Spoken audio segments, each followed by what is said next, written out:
Ito mga kaparmer, isang di magandang araw. Yun, dahil walang kahoy itong pipino natin, bagsak itong isang linya. Ito ubos. Tapos wala itong banting sa gilid, kaya yun akala natin makakahome. Pero ayun, hindi inabot kasi wala tayong banting sa gilid. Nang mabigat na masyado, bumigay na yung palwa ng palm oil. Hindi kasi ito nasaksakan ng kahoy. Kaya wala, hindi kinaya nung naano na yung palwa.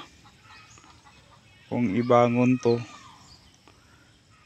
kailangan ng kahoy kasi durog kasi itong iba.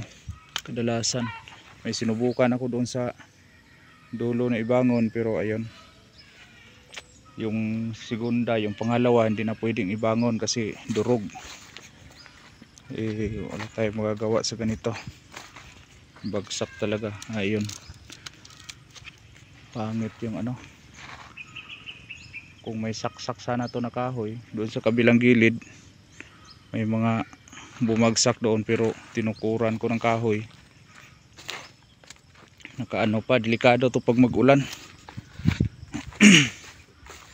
Yun na nga, sayang yung diyan na banda sa kabila. Yun,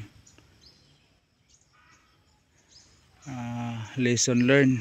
Kaya dapat pag ganito yung gagamitin, lalo na unstable yung panahon, maano talaga, dunot itong palwa, kaya babagsak yung poste. Dito sa kabila, ditong gilid na to, may mga tumumba, tapos tinukuran natin ng kahoy yung iba, nakahawak pa. Dapat kasi nito may mga banting sa bawat gilid kasi sobrang bigat talaga itong pipino, di kinaya. Lalo na yung ganyan mga kaparmer. Yun na nga, pang 10 pa nga lang na harvest to ngayon. Ang layo pa sa home. May 20 pang aasahan natin. Tapos ganito na yung poste. Ano na siya, durog na. Pwede naman to yung iba, pahabulan ng kahoy. Ano lang siya, lambitin. Sa bukid may mga kahoy naman. Teka, kung lalagyan to bawat gitna, pwede pa. Maano pa to, masasalba pa. Pinaka importante nito, bawat 10 meters may kahoy. Hindi talaga kinaya to, bigla nagsunod-sunod.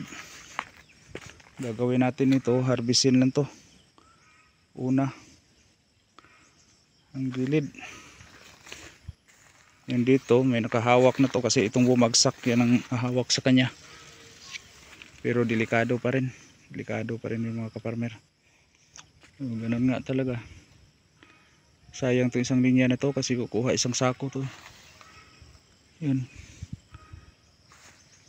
lesson learned mga kaparmer. Kaya pag ganito yung pamusti, dapat may ano talaga, saksak sinagol.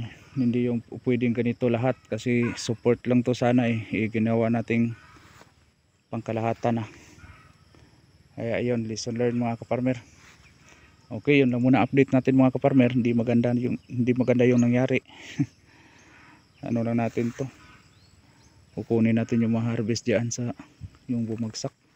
Okay, yan lang muna update natin mga kaparmer. Hanggang sa susunod, laging tatandaan, magsasaka may alam, maginhawang buhay, ngunit huwag lang pagmayabang sapagkat Diyos ang nabigay. Maraming salamat, bye bye.